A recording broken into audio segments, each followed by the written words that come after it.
My brother phones me and says to me, Tshidi, Deboa babe, meaning his girlfriend is in labor and she was booked where I was working, so he was bringing her in.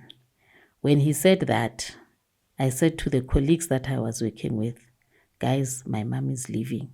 I'm going to Bara now. So the new life or her passing creates passage for the new life.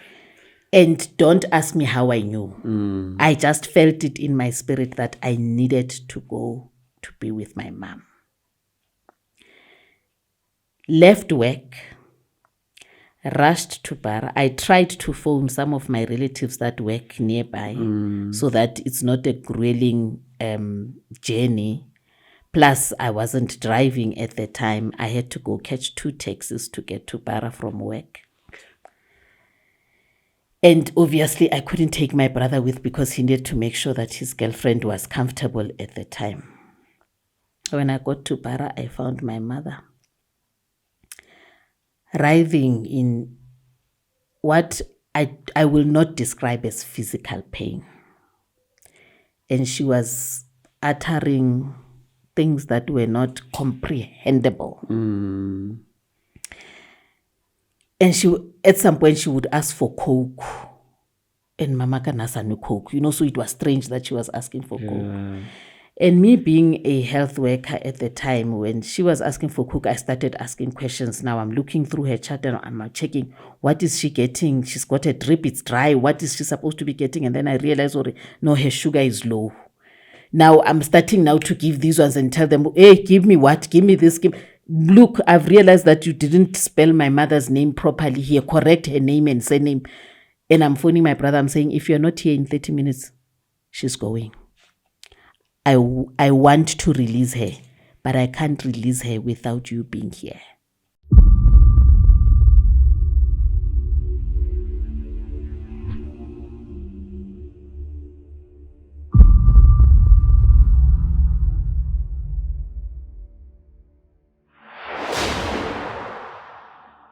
Welcome to another episode of Dreams Made Possible, where we share Life 101 conversations for a great life. Before we go any further, please click on the link below and subscribe so that we can build a community of dreamers. As we always do here at Dreams Made Possible, our mission is to cultivate personal mastery and self-worth in others. And we do that by inviting guests that are going to share their life stories so that you are able to craft your own story out of their journey. On that note, help me welcome Tshidiso Mthezuka. And she's here to tell us who she is and what she is all about. Welcome, Tshidi, to Dreams Made Possible. Thank you, Ntate Hlalele. And, I am overwhelmed by this invitation to be joining in your podcast as you grow your community. I think this is one of those podcasts that I would suggest to the public as part of their encouragement and ongoing personal upliftment.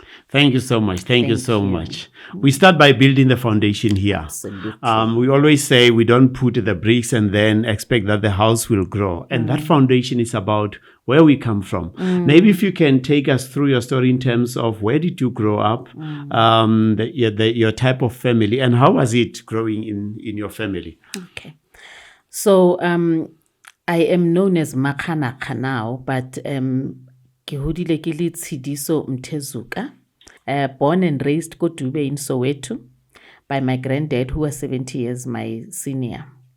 My mom was one of 5 girls, born of my granddad, Samuel Darlington Mthezuka, and Matsadinyane Mthezuka. Mama was the last born in the group of girls. And she had me and my brother while she was in her 40s. We happened to be a family of a preacher. My granddad in in fact, he helped build the church Godube using and I can still remember fetching him from the station the old permanent building in town had been demolished at the time, and Daddy was bringing bricks in groups of 4s and 5s so that the bricks can still be used to build the church. Wow. So we would go with my younger brother Rio Muemela at the station and package those. So he was a renowned religious leader, so to speak. And I'm going to say religious because that's the term that we were using at the time. I think I would say he was an all-round leader because not only was he focused on being religious, but he was also helping a lot of people. He was working at the bank. He was the first black teller, permanent bank. And he was helping people with their financial wellness. He was also a marriage counselor. He was in ele mogogi ko kerekeng, and you know, as mogogi, you are almost a spiritual father, but people can come to you with almost anything. So he was more an anchor in our community, playing the role of a counselor, a guider, somebody that would be people would run to if they needed advice and support. Okay. But as I said, Dedu Nasa Hudile, when he was raising us, I think my grandmom passed away when I was 2, I was told. And from there onwards, then Daddy raised not only my mother's generation, but their first group of children. So and a whole lot of cousins that were staying together. Yes. At some point, I remember when we were counting that we were 12 in a 4-roomed house. Wow. But it was warm. It was, as I say, how you perceive and know love at that stage. I'm realizing now that there's a whole lot more that I have put to my definition of love and warmth and family than what I knew then. But on the whole, Ntatemholo was Okay. He was a great inspiration to us. He loved English. He made sure that we learn the English way of doing things.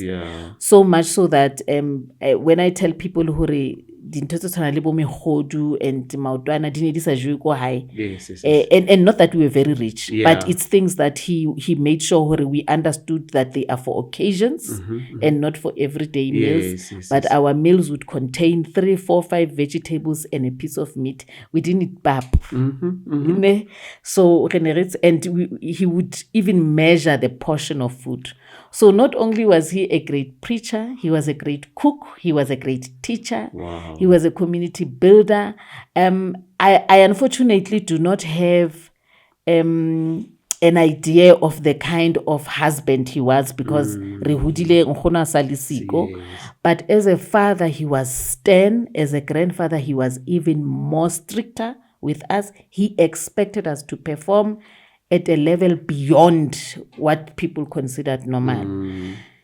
And I think that planted a seed in most of us that grew up in the household. Exceptional was normal for us. And in fact, if you were not performing or you were not living up to the standards, you actually felt down or that you did not meet the requirements of the family. And sometimes that sort of created a barrier. And I think that would be where you want me to go with the struggle, Samamaga. Because my mom was a nurse. She had studied her nursing in Lesotho. Okay. And she came back to South Africa having qualified. So in those days, this is the late 60s, early 70s.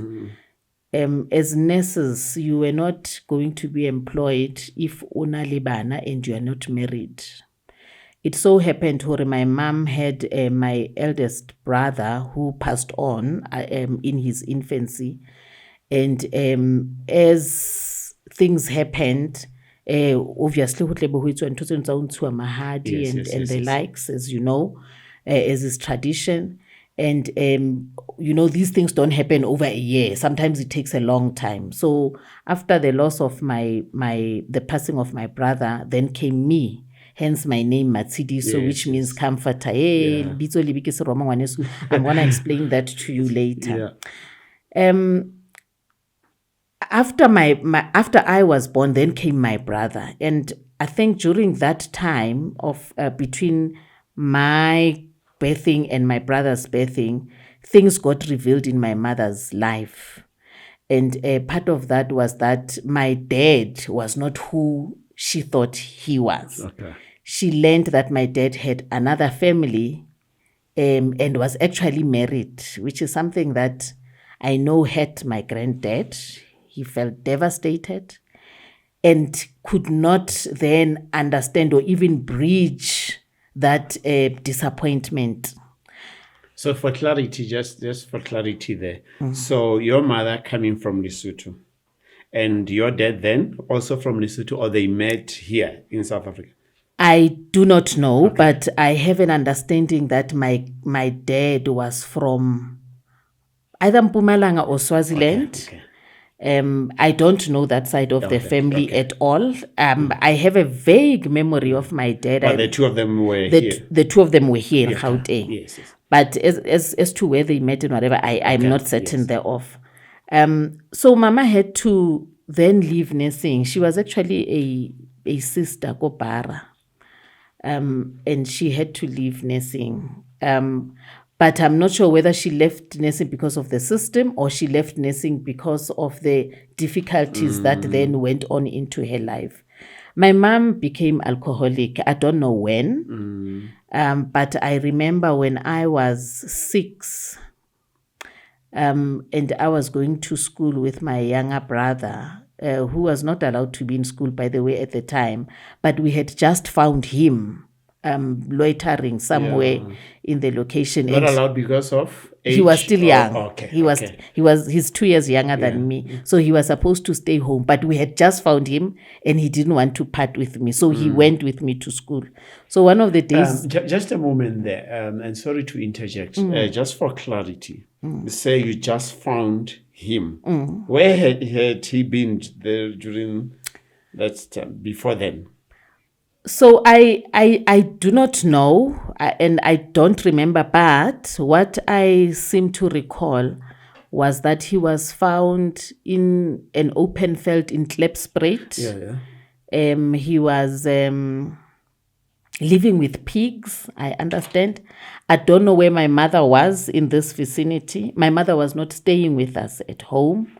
He had left our home, obviously due to the differences that they had with my grandfather and her problems that she had with alcohol at the time. So I didn't grow up knowing that I've got a brother. Yes. Ne? Let alone knowing who my mother was. I knew the women that were around at the time to be our mother. You know, I didn't have that thing, our mama is somebody that I'm going to cling on and whatever. I didn't have that. And so when we found my brother, he was very clingy.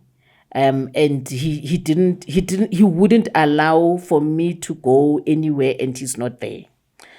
So one morning we are going to school. I remember it was a cold morning and there was this mama sitting at the corner of the street where we stayed. Skolo Sarona was about 5 minutes walk.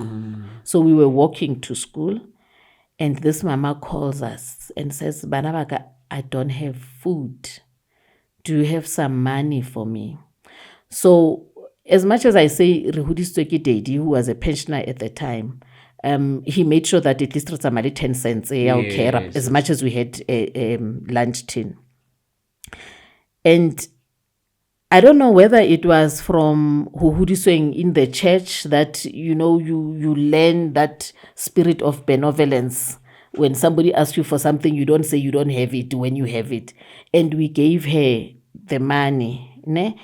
And then this is a stranger. We gave her the money and she then says, I'm going to walk with you to school. I remember her until the short street and then she left and then we went to school.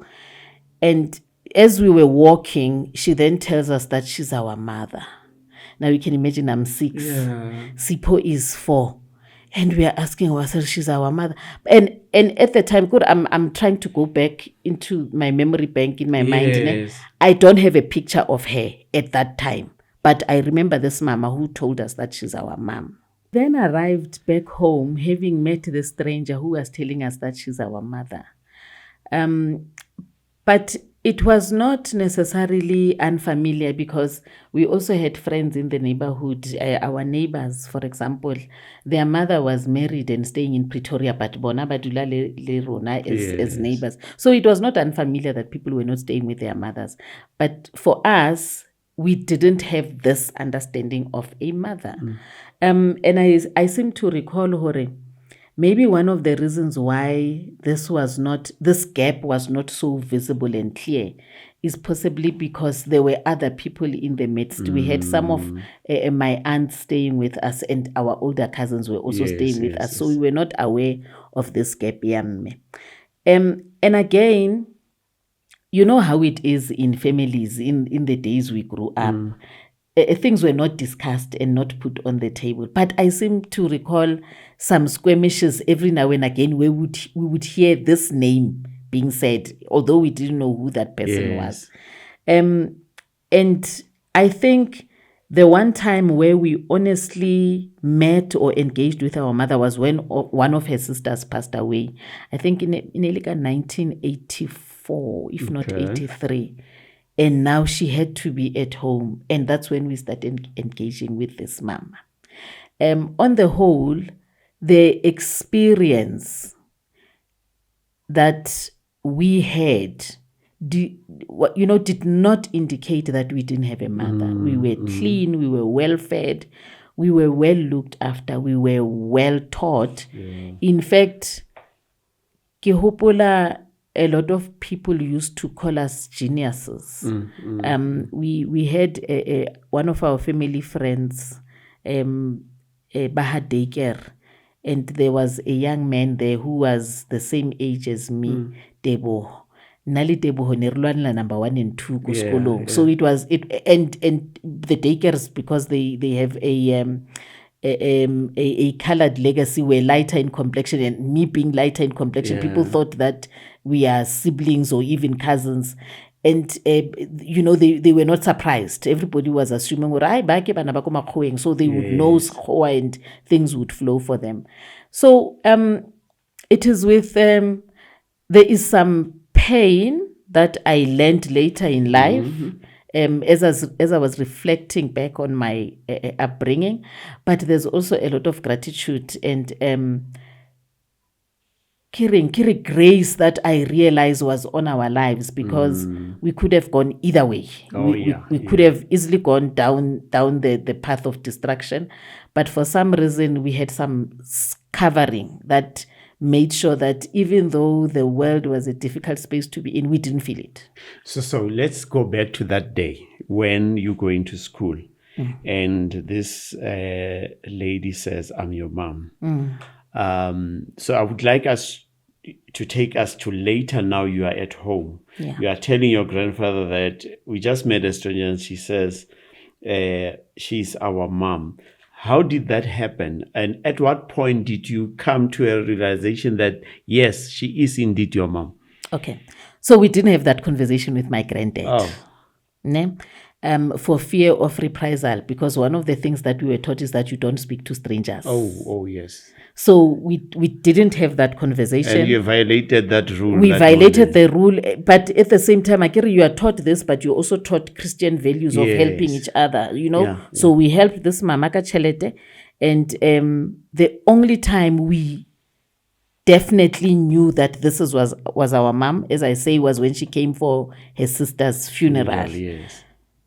And we had whisperings, but when they are gathered together and they see you, but yo, ke ngwana ga Pepi. And you're now asking yourself for Pepi ke mang, because there's no Pepi in this frame that I'm currently having. And I think it was then in that 1984 period, 83, 84, when we actually saw our mom, that we knew that this is who they've been saying is our mother. Okay. And then from that time, you were 6, your brother was 4. Yeah. So when the funeral happened, what was the time gap? So 84, I would have been what? 12? So it's 6 years. 6 years gap. Yeah. Wow. If you were to ask me if we ever saw or met our mother in between those periods, most likely, but I don't remember. Okay. We most likely did meet with her, because some of our elder cousins got married and their wives knew our mother, and they keep talking fondly about our mom. But Runa, we don't have that memory. I know I don't have it. And there were things that they would tell us, your mom loved you so much, she would dress you up. And I remember I would dress very snazzy. I used to wear those white cotton socks that have got frills at the top. Those are the kind of socks I used to wear. I remember the Tlakutseting, I can't remember whether, no, it's not but I think it's Clarks. They were called Clarks at the time. Okardi Bacania, if you know Bacania school shoes. Those shoes were almost like Bacanias, but they were Sunday shoes. So I was told, and when I look at the pictures, I can see myself dressed in that way, but I don't have that recollection in memory. Yeah. So now you meet your mom. Just take us through how now the relationship gets to be built, because what we have told us up to now, it's there's still distance. Yeah. Now you meet her. You are 12 years old. How did you go about to build this relationship, if there was building in the process? So my relationship with my mom was not built until I think when I was 16 or 17. This could have been 1988. And even then it was fragile, because at the time, because we started growing up and understanding things and seeing that our granddad is aging, we are now trying very hard to make sure that there's someone helping us. Remember, now at this time, it's just me and my brother staying with my granddad. So if I'm 16, he's 14, my granddad is like 76. The other 10 siblings, they've moved on. They gotten married and whatever, and they've got their own families. So it's just me and my brother at this time. And I recall my mom coming around. I am not sure what had brought her to come around, but she was home. And when we left for school, I remember my granddad saying to us that we must lock up everything, because he doesn't want us to come back and find some things have gone missing. My mom was still addicted to alcohol. She was home, I think, for a week or so, and then she disappeared again. The only time I got to build a solid relationship with my mother was a year after the birth. On the year that I gave birth to my son, which was in 1996. I am now 24. So all this time we see each other, but there isn't a building of a relationship. So when I gave birth to Tshidiso, my mom was home, and she did, the usual things that grandmothers would do. This is her first grandson or else. She was doting. She was there for me, and I'm a professional nurse at this time. I've got my own house, but I'm back at home for the birthing of the child, and she assisted in helping take care of my son. No, it was not very long. She disappeared again. I can tell you, Hore, at this time, I had started losing the romantic ideas that I had of a mother. And as I reflect, I am realizing, this was the time when I started building walls around my emotions and realizing, hey girl, if you want to have this thing of life going, you are going to do it on your own. And life went on. And one of my biggest prayers at the time was that my granddad shouldn't pass on until I have stabilized my life. My brother is able to be on his own 2 feet, and that whatever happens to my granddad, at least I believe 2 or 3 years that I would have spoiled him, to thank him for carrying us. At the time, I am not too focused on my mom, but I am also learning and trying to apply the principles of forgiveness. Because I think at some stage I started realizing, she's she's not doing this because she likes it. And there's a story behind this. I don't quite know the story yet at this time, but I'm realizing there can't be a vacuum. This just is not happening on its own. There is something that has brought these things along. And I think it was around this time that the ground, that the foundations that had built us started to show cracks, because my mother's other siblings were now starting to have issues with my granddad. Why are you not accepting this one in? We understand that she's not living up to your high standards, but is that not the reason why she is breaking down? Can we not bring her into the fold and see whether creating a warm environment for her is not going to change her?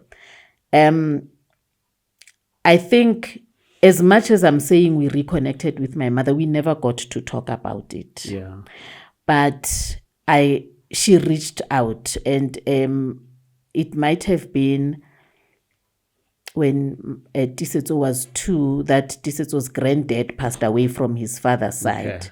And my mother had accompanied me with one of her sisters-in-law to go and to the funeral. And when we came back, I remember the drive from Attridgeville. It was so far at the time. You know, my mother said some poignant things that I recall to this day. And I think that's where I started making peace with who she was. And she said to me, you know, Tshidi, in difficult times, keep quiet. You are a strong person. You've got strong opinions about things, but when you are facing difficulties, just keep quiet and let the waters settle. Was there something that happened that day that led her to I say think that? so. I think there was something that was said or that happened, but I can't quite remember. But I remember those discussions. And I think I recall at the time, then we went to my town, as I was staying in Ridgeway at the time. And she stayed with me for 3 or 4 days. And it was during that time when we were sitting one day on the porch and I was looking at her fingers and I said, but why are you so pale? You know, me being a nurse, and obviously she's a nurse too, so she knows what I'm talking about. She says, yeah, wait, Elena, I don't know, but I can see that I'm more yellow than usual. And I was like, okay. By the way, you've been having an episode, dizziness and whatever these days. When is your next appointment? Go para. I don't know, I'm supposed to go on Wednesday. And I was like, okay, no, that's fine. I will arrange with my brother to take you to the hospital because now I'll be going to work. I'm a taxi, but my brother already has a car. He's working, so everything is almost sorted. And my brother came and took Mama Amisa Bara. And after her appointment, she went back home, go Dube. 2 or 3 days later, I get a call that she fell. But she's not, hurt, but she's complaining about her knee. My brother, no, it's fine. Let me phone Kopara and get the results of her blood tests. We've got limited time. This is the time I'm patching things with my mom. Okay. My mom knows who Rakra. So, Kadi Sundays, she would tell everybody, hey, I'm going to my daughter's house to go help her wash dishes so that at least when she comes back from work on Monday, the house is clean. So it is at this time that we are building this relationship, and she's saying things to me like this statement that I just told you, she said I must keep quiet, but she didn't get to tell me what she had, what she saw, and why she's saying this. And I'm phoning for the blood results, and I'm told, bring your mom in immediately. We got to the hospital. They found that thing that carries the red blood cells, her HB is low. It's sitting at 4. It's supposed to be 14. And they want to do more tests. She gets admitted on a Monday, the following Monday after the funeral. And they told us that she's going to have to do some tests. They are suspecting that she might be having a blood cancer. At this stage, my mom had been sober for close on a year. And they picked that she indeed did have a blood cancer. The Sunday that followed that was Mother's Day. I remember I had bought her a microwave and a foot spa something, but she was in hospital, so I just showed her, Hori, this is what I bought you. And on the Wednesday, my brother's girlfriend at the time happens to be pregnant. On the Wednesday, I distinctly remember it was Wednesday, it was the 18th of May in 2000. My brother phones me and says to me, Tshidi, Deboa babe, meaning his girlfriend is in labor, and she was booked where I was working, so he was bringing her in. When he said that, I said to the colleagues that I was working with, guys, my mom is leaving. I'm going to Bara now. So the new life, or her passing, creates passage for the new life. And don't ask me how I knew. I just felt it in my spirit that I needed to go to be with my mom. Left work, rushed to Bara. I tried to phone some of my relatives that work nearby so that it's not a grueling journey. Plus, I wasn't driving at the time. I had to go catch 2 taxis to get to Bara from work. And obviously, I couldn't take my brother with because he needed to make sure that his girlfriend was comfortable at the time. When I got to Bara, I found my mother writhing in what I will not describe as physical pain. And she was uttering things that were not comprehensible. And she, at some point, she would ask for Coke. And Mama Kanasa knew Coke. So it was strange that she was asking for Coke. And me being a health worker at the time, when she was asking for Coke, I started asking questions. Now I'm looking through her chart and I'm checking, what is she getting? She's got a drip, it's dry. What is she supposed to be getting? And then I realized, no, her sugar is low. Now I'm starting now to give these ones and tell them, hey, give me what? Give me this. Look, I've realized that you didn't spell my mother's name properly here. Correct her name and surname. And I'm phoning my brother. I'm saying, if you're not here in 30 minutes, she's going. I want to release her, but I can't release her without you being here. My brother got to Bara, Usebenza Correctional Service. So I understand who he was speeding because he was there in less than 30 minutes. And as he walked in, he found now the curtains have been drawn, everybody's around me, and colleagues are now starting to call their heads of units because now they realize who I am and that I work with some of these doctors. And I was like, no, it's fine. Allow my brother to come in, and we sat around my mother's bed. We held her on her hands. And I remember there is the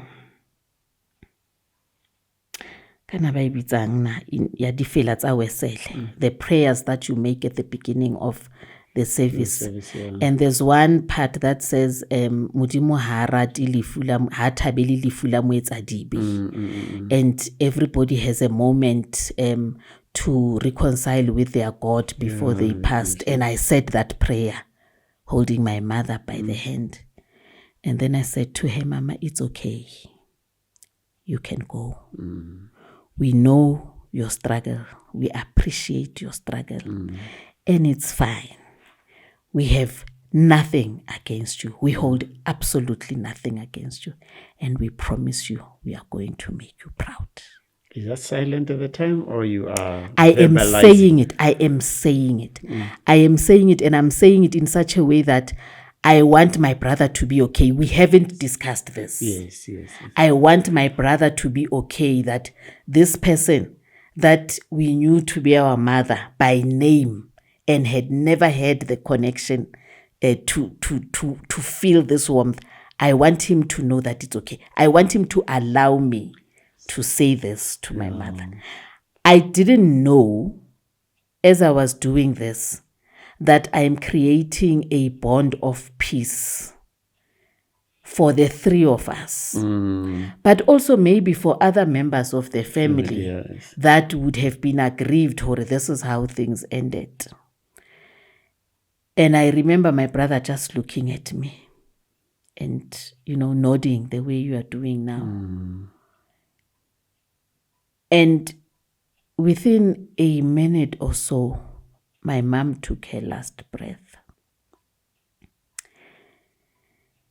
And we shut her eyes. And I said to my brother, now the real life starts.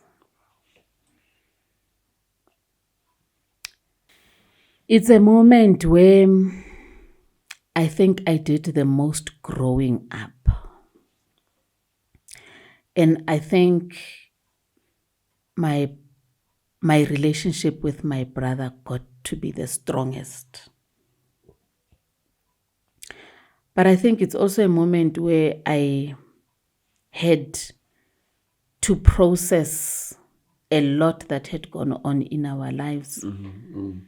But not with anger and pain and hurt, but with gratitude. We had lost our granddad 2 years earlier. He was 90 when he passed. Wow. And I thought Daddy had a great life that he lived and had left a great legacy. My mother might not have the same kind of things to show as compared to what my granddad had left as a legacy. But my mother had me and my brother. And I felt we were entrusted with her legacy, with creating a version of her that people or the world did not get to know. Okay. If I may interject, and I would like to explore that, but maybe before we explore the legacy that she left, would you say that alcohol stole the time that you should have had with your mother? And if that is the case, besides the presence of your grandfather, how did that affect you, whether emotionally, physically, or otherwise, you and your brother? Okay. So I am not sure if I would say that it's purely alcoholism that took our mother away. I think life events also played a major role. I think the life as it was known during that time made it difficult for us to have this warm bonding relationship that we had with our mother. And I am happy that I'm living in this era where you get to live the way you want to live, and everybody gets space to blossom in their area, regardless of whether you are married or not married. I think that stigma of having children and you are an unmarried woman at the time, I think that's the one thing that took a huge toll on my mother's life. Yeah. And I'm saying this because I think that it took away her self-worth, in that she now could not practice as this nurse that probably would have been one of the greatest nurses in the country, and it was a time when young black women were coming into nursing and whatever. I feel that the circumstance and the era in which that she lived in made it difficult for her. How this affected us? Okay, so I had to learn to be grown up and strong and smart very quickly. I mean, at the age of 9, I was the caregiver. I was the caretaker. Daddy would, after a pension, I remember at some stage, pension high nearly 72 rand. I would be given the money to go and buy grocery for the family. So I had to learn to be smart and to be responsible at an early age. Sometimes I felt that robbed me of being a child. I must be honest. And I remember the first time I had a moment where I rebelled against the values Tsako High. I was probably 1987. Yeah, I had done everything that we would do on a Saturday. The chores, clean, washing and whatever. And I wanted to go play our house was not very far from a park.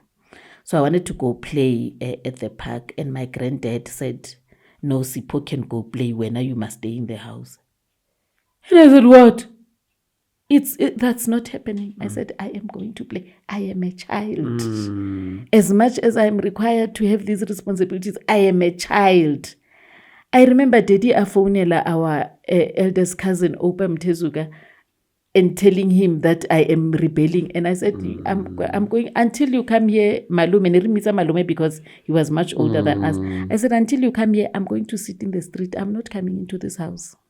I will stay outside because I want to play and be like other children. We were not allowed to play in the streets. Yes. Our friends would come into the yard and play with us. But there were times where Daddy would not allow that to happen. And I understand now, looking back, I understand that there were certain things that our elders were protecting us from, but they were not sharing with us. As a result, we did not know what they were protecting us from.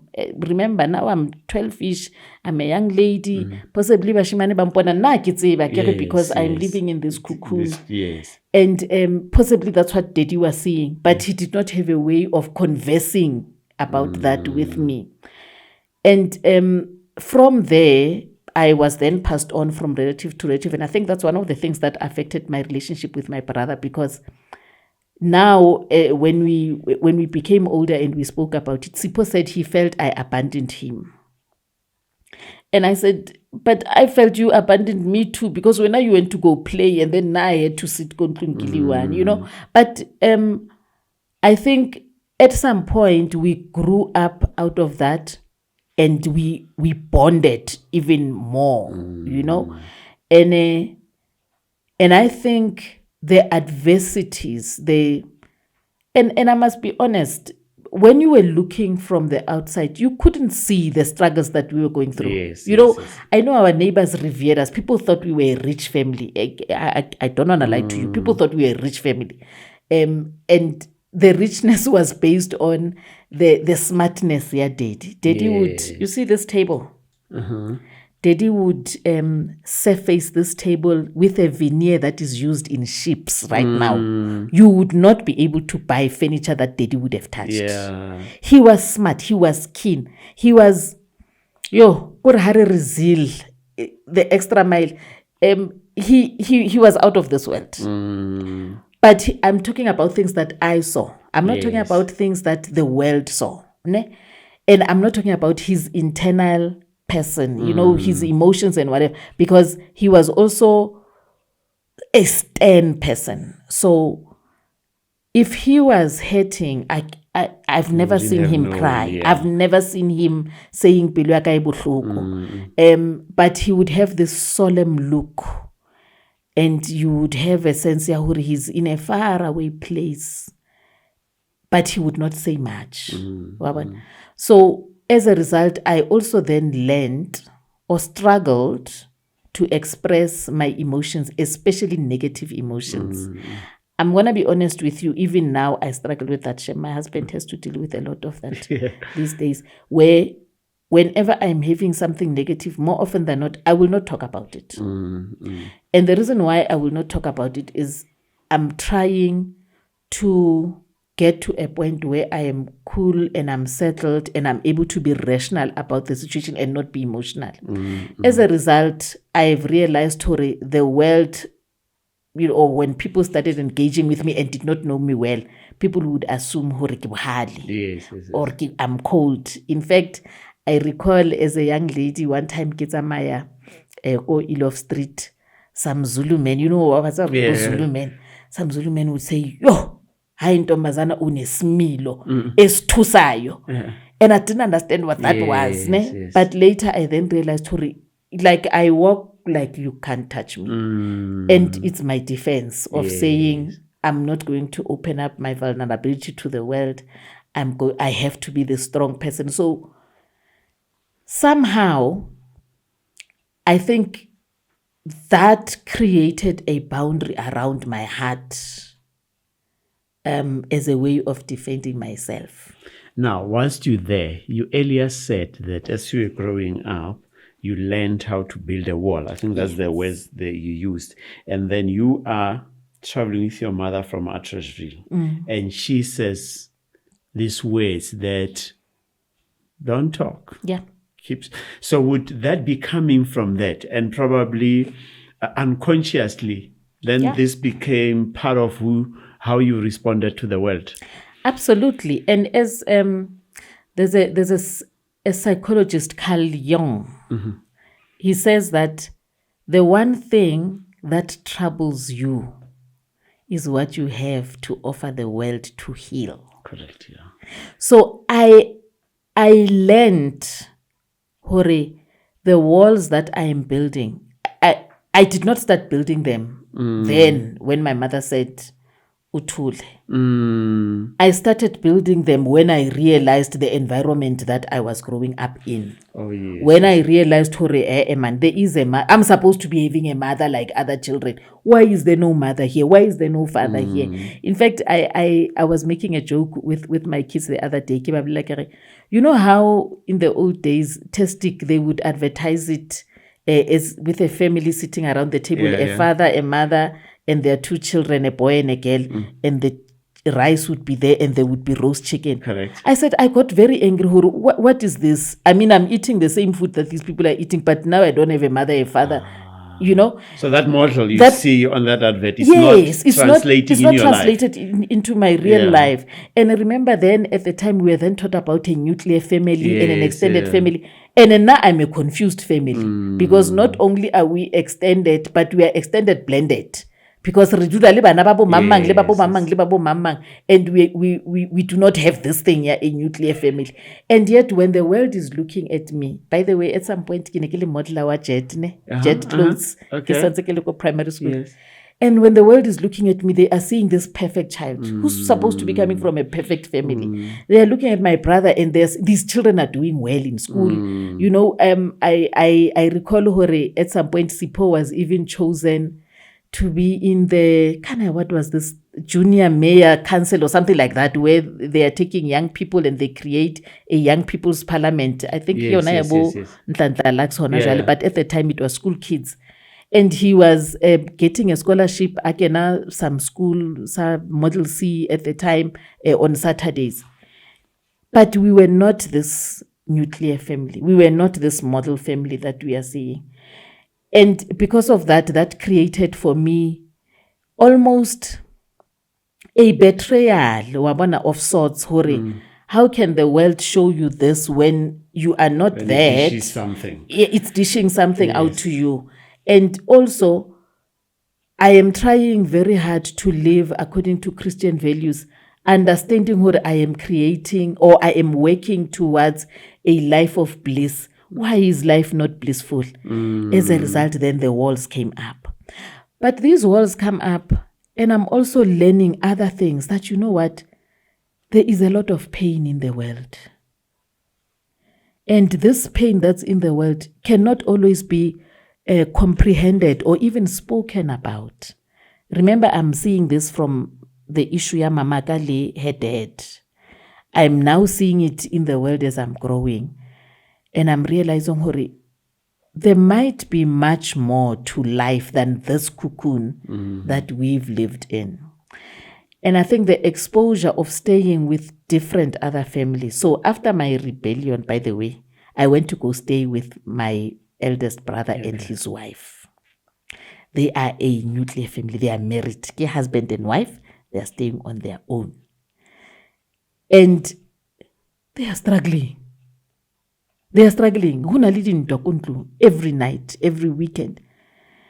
My sister-in-law, Malum Malwate, the one who spoke at my birthday, she's a teacher. She's a renowned teacher, a deputy principal at one of the first Model C type schools in Soweto, Enka Secondary School. Maraba struggle le malumaka. And I don't understand what's the issue. And that's when I started engaging them. There was a series that we loved watching. It's called 30 something. I don't know if you know about it. And as we were watching 30 something, it was a series about 4 American couples and their struggles in their marriage. And after every episode, I would sit down with them and say, okay, tell me, what have we learned from these people? And then we would discuss, and I say, okay, why can't you solve your issues? What's wrong? How old are you by talk? this time? I am 1987. I am what? 15. I'm like, so why, what? Aren't we supposed to pick something from this and make better of ourselves?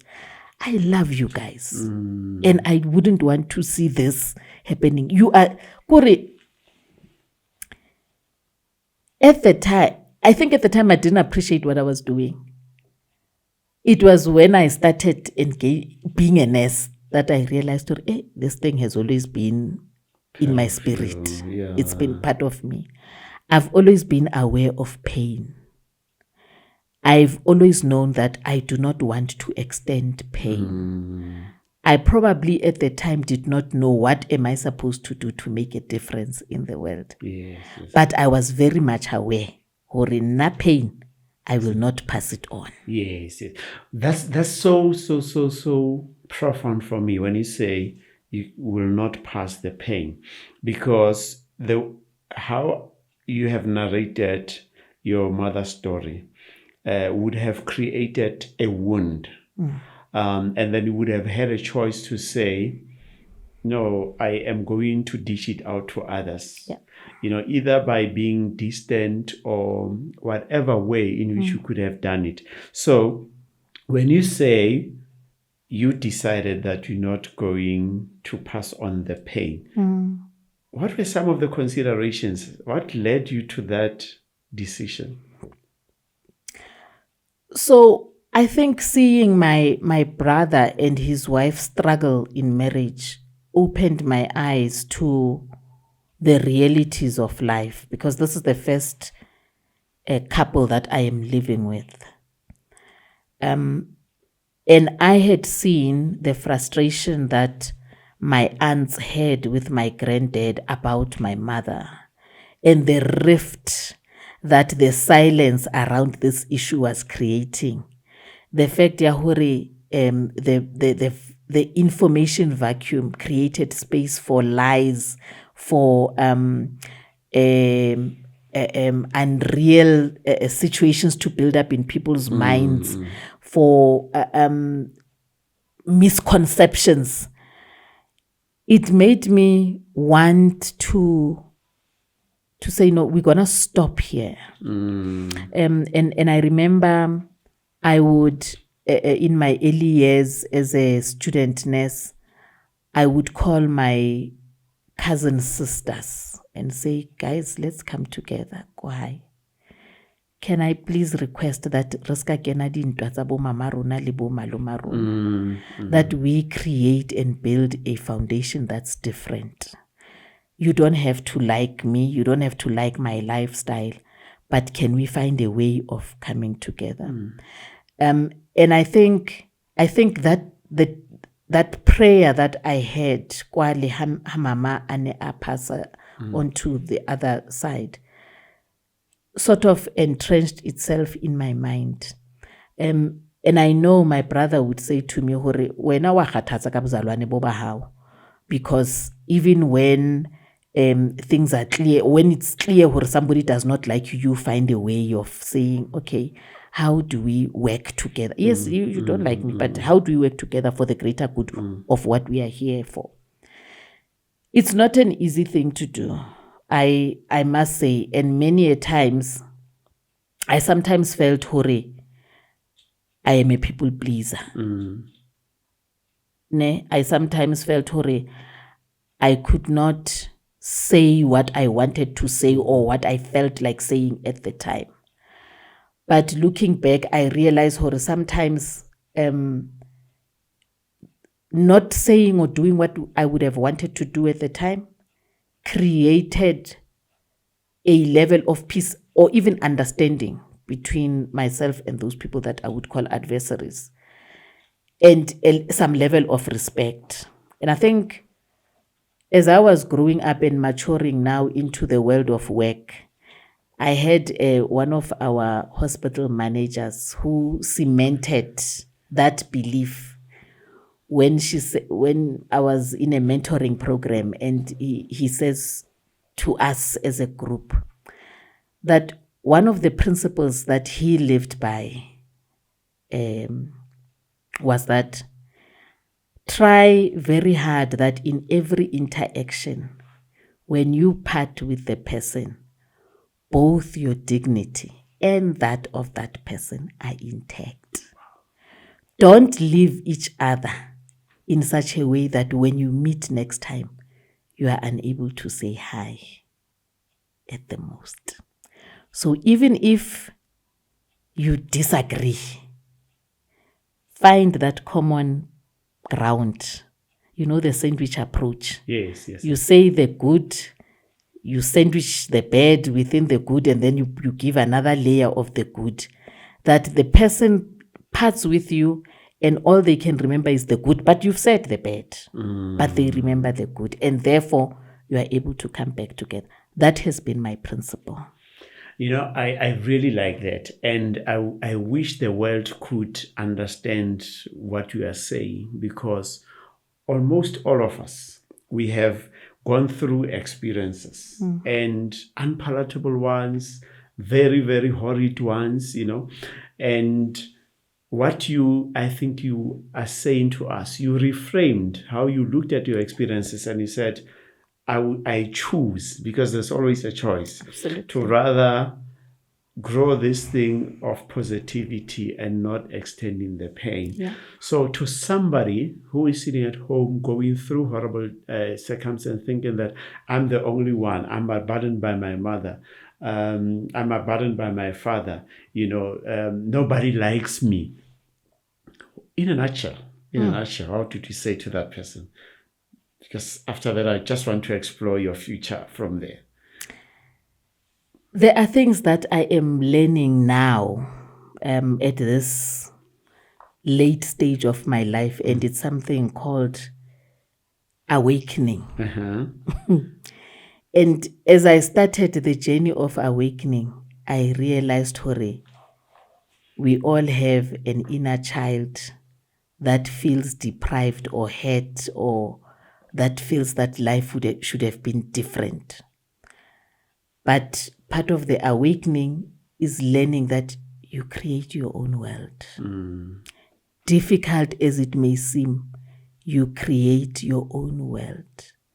The choices that you make take you to that world that you want to live in. So because now I knew pain, I saw pain, I decided I don't want to live in a pained society, and I will not extend the pain. I guess this is why they say that whatever hurts you is what you have to offer the world in terms of healing it. Wow. And as a result, I realize and I appreciate it's not easy, but I can encourage those of you out there who are struggling with your current circumstances to say it's not easy, but you can choose differently. You can create differently. I am not where I want to be. I have not arrived. But I certainly am not living in a space of pain and frustration. So there was a point earlier where I interjected, where you wanted to speak about the legacy of your mother that you and your brother took forward. Can you talk to us about what that legacy is? So one of the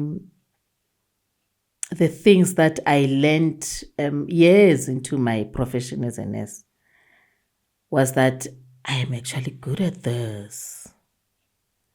And I went into the space of nursing not out of choice, but because of circumstances. In fact, when my brother was driving me to the nursing college that day, I cried. I was angry because now I would want it to be a social worker. I can I'm able to counsel people, Yes. you know, that I mean, experience you with did it my at brother. 15, Yes. So I did not want to go into the space here nursing. And the reason why I didn't want to go into the space here nursing at the time, I thought, I didn't want to end up like my mother. I thought nursing frustrated my mother, and I don't want to be in that space. But lo and behold, in my first year, 6 months into the course, I am sent into a ward and I'm supposed to do some practical testing, urine testing. It was the first thing that we were taught. And as I was doing it, the tutor who was assessing me then says at the end of the assessment that, Tshidi, that was good. I'm going to give you 110%.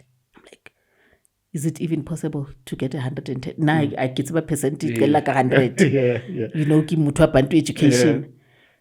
She says, and I said to her, why? She says, no, you know what? You did things that we didn't teach you in class. You conversed with your patient. Okay, so my patient was an elderly black lady. She says, you spoke to your patient in her language and interpreted to me. My tutor was white. Okay. When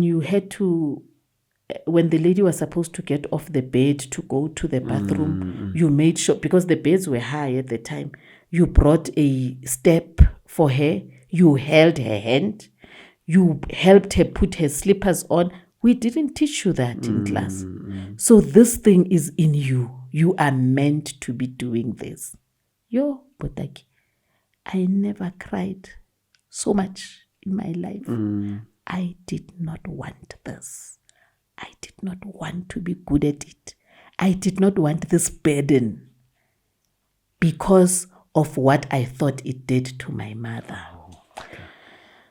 So I was knocking off at 1 o'clock on that day. It was a Friday. So if you knocked off at 1 on Friday, you would be off Friday afternoon, Saturday, Sunday, and you would be back at work on Monday at 1 o'clock. The whole weekend, I was in my room at rest, crying. Didn't eat. If I slept because I was tired. But I got back to work, and the sister in charge at the time, Sister Tsebu, she's now Dr. Tsebu. By the way, she is still in the same ward that I was in when I was a student nurse. Said to me, my girl, what's wrong? I was this skinny little thing, and obviously you could see that I didn't sleep well. And I don't think I was able to tell her on the day, but in the week thereafter, I was able to engage with her and tell her.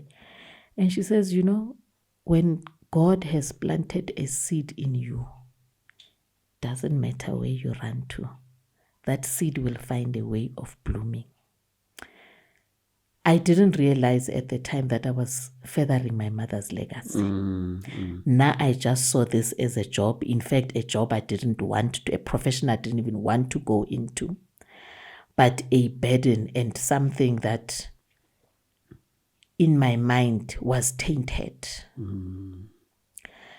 But lo and behold, as fate would have it, or as God would have intended it to be, I am in this space.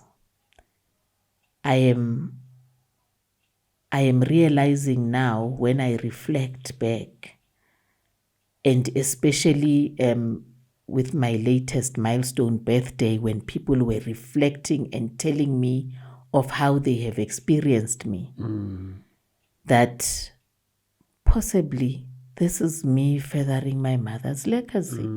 This is me giving the world an opportunity to see my mother differently. It's not that I had intended to do that when I joined nursing. No.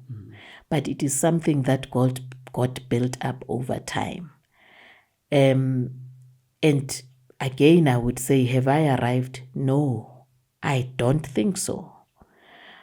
But I am appreciating the opportunity to touching people's lives, and mostly in a positive way, even though at the time as I am doing it, I am not intending it to be a legacy.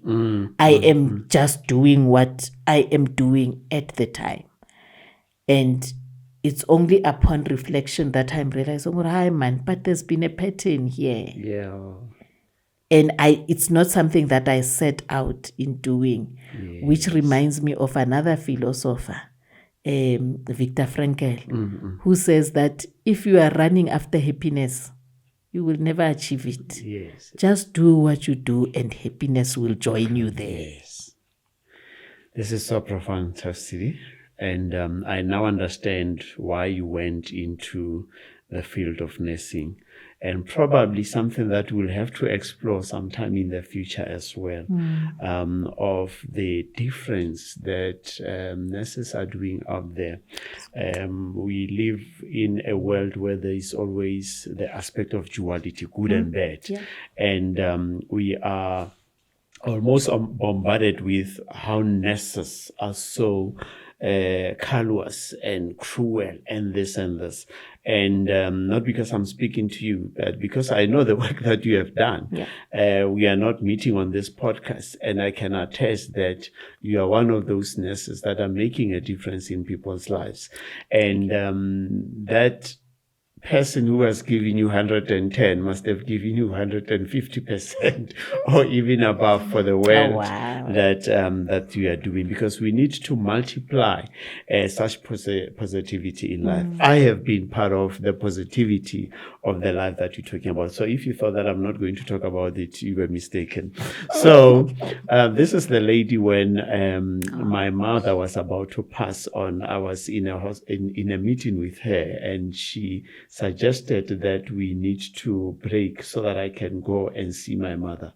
And Lord behold, that was the last opportunity I had to converse with my mother. And really that has left a mark in me that, was it not for you, I would not have spoken to my mother for the last time. So, having shared your story and how you and your brother grew up and your family, somebody's going to benefit out of this, I want to believe. But as we close our podcast, we always say, there's always a life 101. And you have shared some lessons, but I would still like to give you that opportunity to say, if there is that life 101 lesson that you would love to leave for somebody at home, what would that lesson be? And I told you right at the beginning when I came here that I thought of titles. Be the hero of your own story. Nobody, but nobody, has control over your life. You choose where you want to go. Circumstances may be difficult, but be that hero of your own story. So, to the viewer at home, I would like to thank Tshidi for sharing the story with us. And for me, her story is a clear indication that what happens to us in our lives is not a matter of what we choose. It's a matter of what gets unfolded. And whatever we experience might come bad, it might come good. But as we said, it is not a choice. The only choice that we have is how we respond to what life throws at us. And if you choose to perpetuate the pain, it's a choice. If you choose to ensure that you build the bridge towards harmony and positivity, it's also a choice. But at the end of the day, whatever choice that you take, it has got consequences. The latter one creates more pain, but the latter one creates positivity in the world. Now choose which one you want to create in this world. Until the next episode, we thank you.